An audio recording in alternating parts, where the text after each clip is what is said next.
Hey there. Welcome to the Demystifying Money podcast. I'm your host, Misty Lynch, and today I don't have any guests to share with you.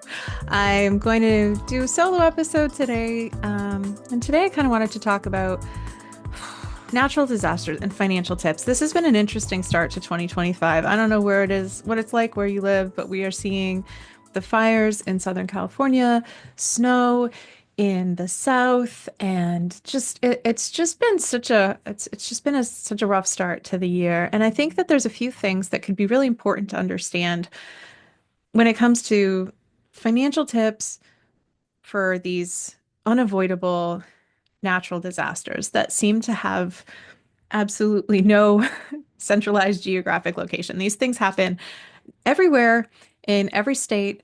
There is some sort of a risk that we can't necessarily avoid, but we could potentially become more prepared for. This episode of Demystifying Money with Misty Lynch is proudly sponsored by Soundview Financial Advisors. Visit www.soundviewfinancialadvisors.com to learn more. So I want to talk first about the heuristics that really prevent us from being well prepared for some of these events.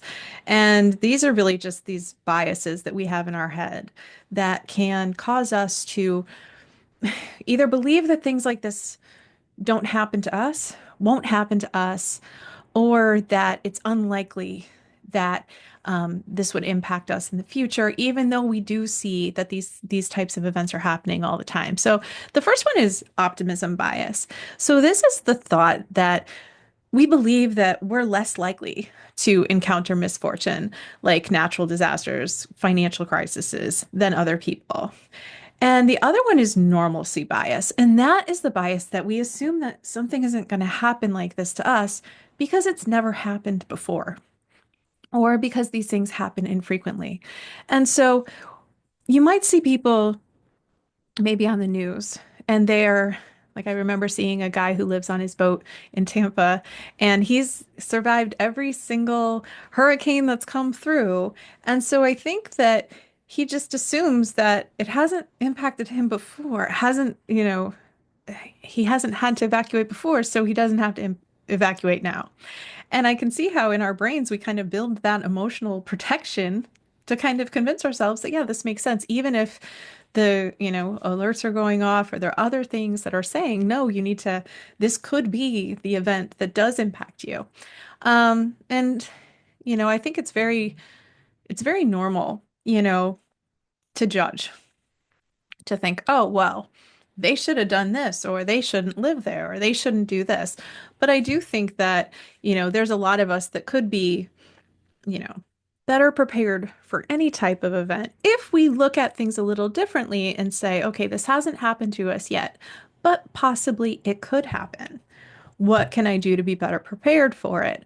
Or things like this don't happen often, but they do happen. Maybe I can do something to become better prepared this year in case anything ever did. We have a lot of reasons why we create these brain hacks and these biases. And I think it's because if we were to just see the news all the time or see the things that happen everywhere in the world and think this could happen to me tomorrow, we probably wouldn't get much done. We probably wouldn't leave our homes. It would be paralyzing to think all the time that everything bad that we see is going to happen to us. So there is some emotional protection to keep the ideas of disasters from overwhelming us or being too scary that we just avoid thinking about it at all. And also, we do color a lot of our thoughts and patterns and ideas around things that have actually happened to us. And some of these things are very hard to imagine. So it is hard to picture losing everything you have at a moment's notice. It's really hard to picture that. It's terrible that it happens for people, but it's really hard to put yourself into that person's shoes. It's really hard to imagine what these people are going through right now. And I think that's a protection that our brain has created for us. And also with the media, we're seeing things happen in different places all over the world. So it's easy to just think that it's distant or that it's unlikely to happen in my neighborhood, even if that's not necessarily true. So how do we overcome this natural aversion to preparing for these type of events? And I think the first thing is to just acknowledge that we're vulnerable. And this is the same thing when I talk to people about, their jobs. A lot of us feel really confident and really happy in our jobs, and we think, yeah, layoffs happen, businesses go out of business, but it's not going to happen to me. But I think it's just acknowledging that it's possible that these things can happen anywhere, anytime to anyone, including you. And then we can also look at the actual statistics and just kind of get more, these billion-dollar weather events are happening more frequently in more places. And that's just a fact. That's just statistically something we could go back and look at history and say, okay, wow, these events are getting more expensive and more frequent. And so we can kind of look at the facts and what's real to help us make better choices in the future and to start to plan proactively. And I think this is another thing that I believe is that planning makes us feel more empowered. I'm a financial planner and I work with estate planning attorneys. I work with tax preparers. I work with a lot of people who are in the business of looking at things that could potentially happen, insurance agents, and kind of being aware that, being prepared for things is not going to help necessarily on the emotional side, but it will protect you potentially financially. It might minimize the stress, minimize the loss if you're prepared for these events that happen in life that aren't pleasant and can be hard to deal with, but they happen, and that there's something that we should be aware of. So to talk a little bit more about why being prepared for natural disaster matters, it's important to look at the financial impact. There's certain things that could happen. One is just the sheer property damage, which we can see on the news. We turn on our television, we can see that this is happening. That, things like fire, floods, hurricanes, like the amount of damage that fire or water can do is very expensive, and it can be devastating, financially. Also, being able to temporarily relocate yourself. Now, I know a lot of times being able to just, we look when we're watching TV and we might say, oh, why didn't these people just evacuate? Why didn't these people just get out of the way? Why did they stay in their homes? Why did they wait?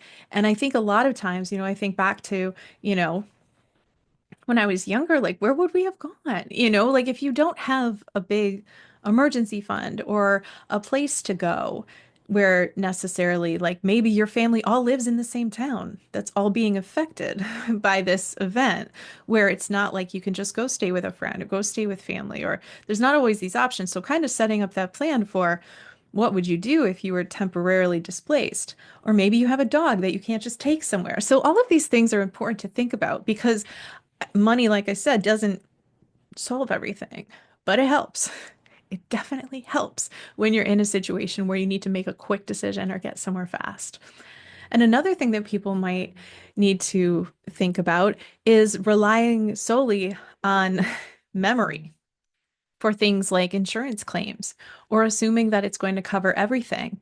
I think that sometimes we believe, yes, we're in our house every day. We know where everything is. We think we have a good idea about, maybe what something is worth, but it's very hard to really recreate in your mind this perfect example of your home if you're, say, submitting a claim. So I think there are some things that we can do to help with that. One of the things that's the most important, and um, I will say that I recommend this first to just about everybody that I work with, is setting an emergency fund. And an emergency fund is not just your savings account. There's a difference between your emergency fund and your vacation fund or your Christmas fund or whatever. This is, try to shoot for 3 to 6 months of your expenses. If it takes a while to building that first $1,000 in savings that you have in a high yield savings that you're not moving into your checking account, like this would just be that emergency money to get you out of a bad situation quickly. That is such an important thing. And some people will think, well, I have a credit card for that. It's really important if you can to try to build that savings, so you have it. And it's really sometimes it can just be a habit or something that you build slowly.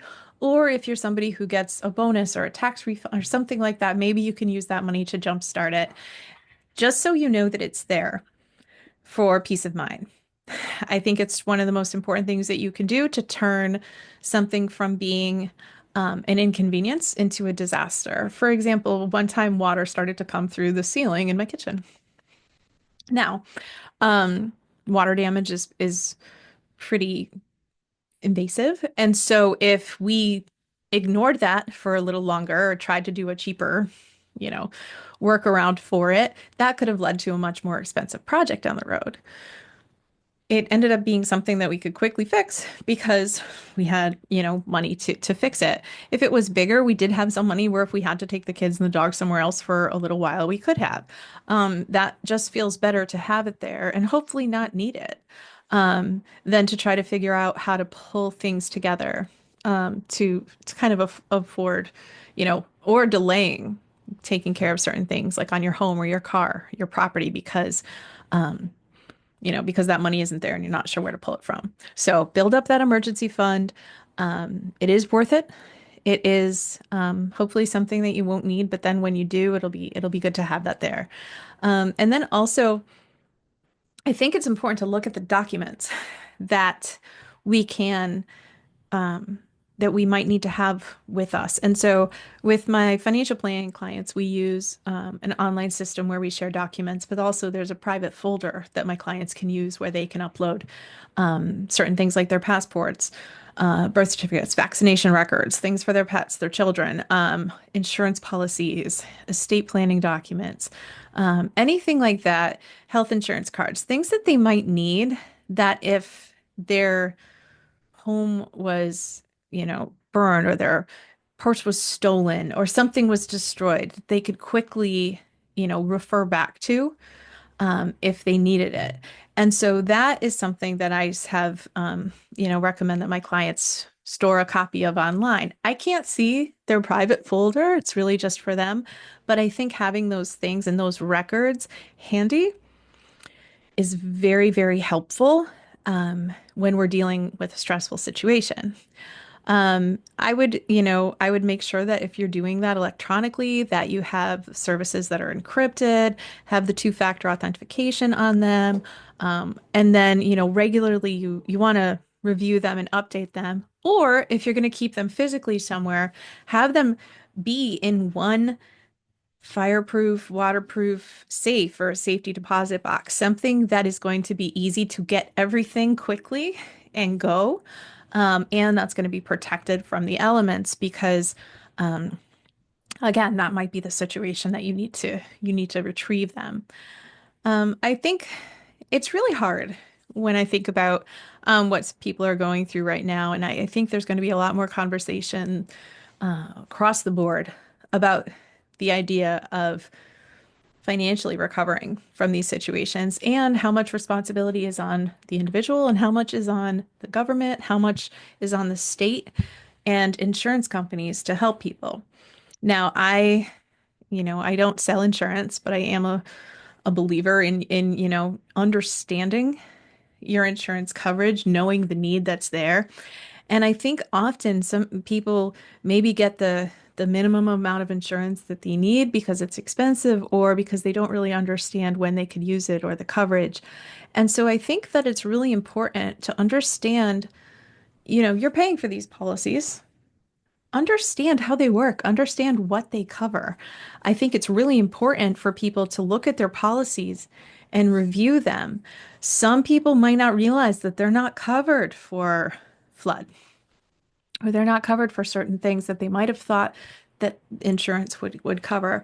I do recommend, if you could work with a person who is independent or represents multiple carriers, they might have a better understanding of what insurance policies are good or effective or cover the most.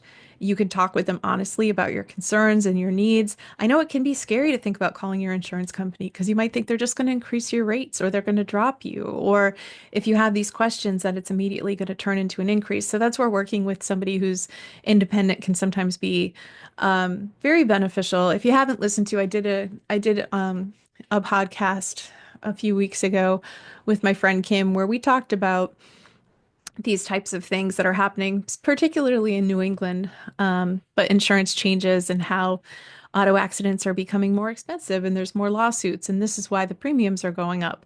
So things like that to kind of really understand what your coverage is, I think can be very, very important because insurance is going to be how you pay for, insurance basically is to protect you from the risks and the expenses that you can't self fund.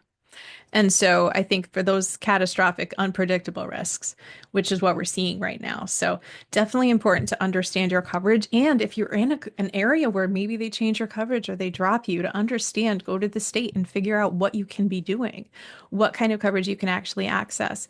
And if you are in a position where you cannot get coverage or adequate coverage, that might increase your savings needs for that particular place you're living, where you need to really build that into your financial plan to figure out how you would afford it if insurance is no longer the best option.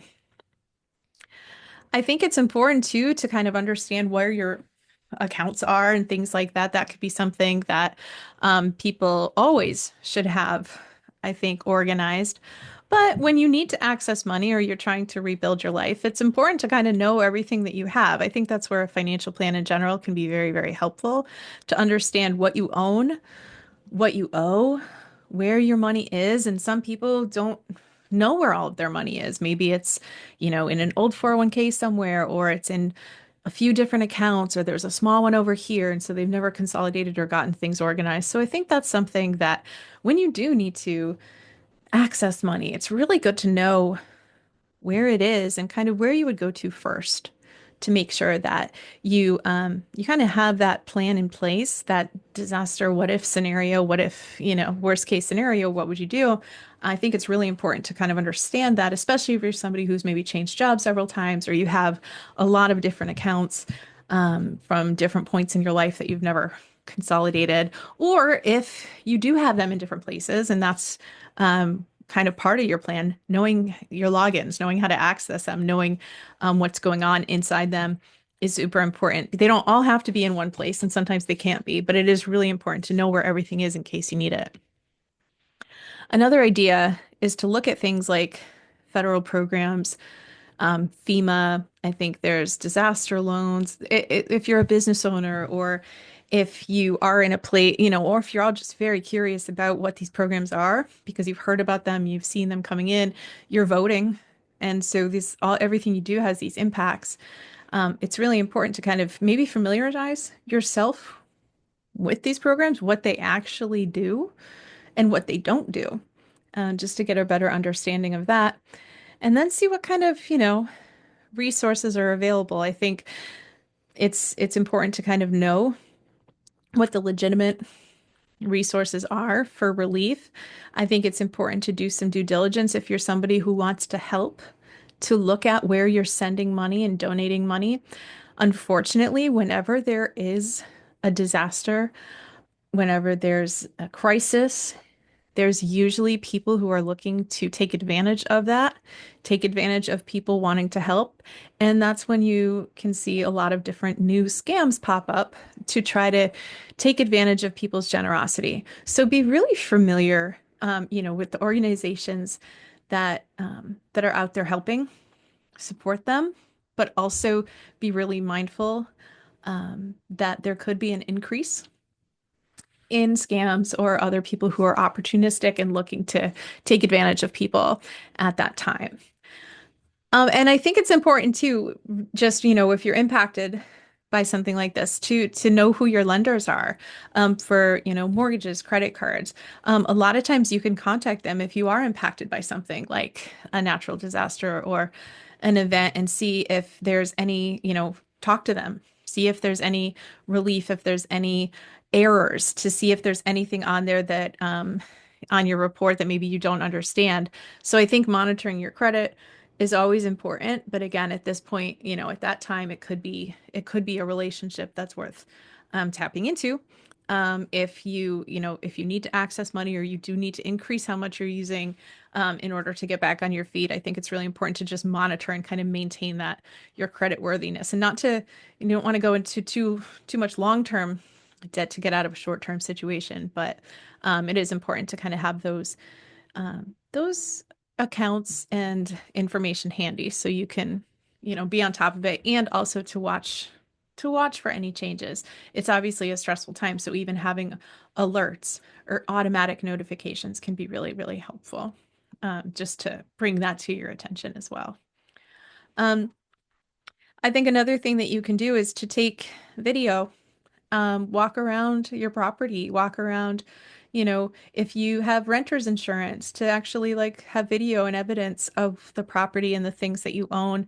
Like I said before, it can be really hard to remember everything when you're stressed or when you're overwhelmed. But I think those things can be very, very helpful. I know some people have different valuable collections. Some people collect guitars. Some people have valuable technology. Some people have furniture. All of these different things that you could have a trouble trying to say, no, this is exactly what I had if you're making a claim. And then if you have anything you need to schedule on your insurance, like jewelry, or art or collectibles or anything like that, sometimes it's not that expensive to get that scheduled, but it can protect you if your policy only covers up to a certain amount and your valuables are more expensive than that. So I know this is and I didn't even touch on the emotional impact of something like this. And I think a lot of people want you to look on the bright side or be positive that you survived, but I think that's really tough because it just losing everything overnight or having your whole safety and security shaken. That's one of the basic needs that we have, is just protection and safety and security. And so to have that taken away from us is just a trauma that also um, will have to be, managed and dealt with for people who are in these situations. And so I think it's really important for all of us, yes, to be grateful that it's not us, but also to be, you know, tactical and make some decisions now that, yes, we are not invincible. We are not immune to these type of things, no matter where we live. If we aren't in this part of the country or we're not in that part of the country, just understand that, things like things like fires happen every day in the US. There's almost 400,000 a year, and most of them are caused by cooking. And all of us, are cooking every day or have, you know, heating or electrical, we none of us are completely insulated from experience a loss like this. And so, yes, we can do what we can to prepare for the worst and obviously hope for the best. So I think, as we continue to go through this year, we can anticipate that there are going to be more things like this. There's going to be more news stories. There's going to be more, obviously there's a lot of good going on in the world, but there's a lot of things that can be really devastating financially. So if you could do any of these things to start to prepare yourself better, then I think that would be a great way to start the year.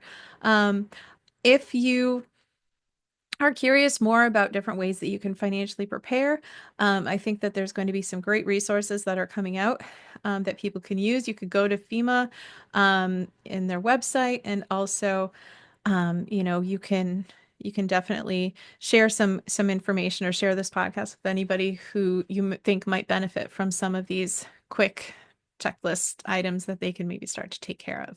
I hope all of you have a safe and healthy new year, and I look forward to talking with you again next week. Don't forget to share with friends and family, and together let's demystify the world of money. Knowledge is the key to financial empowerment.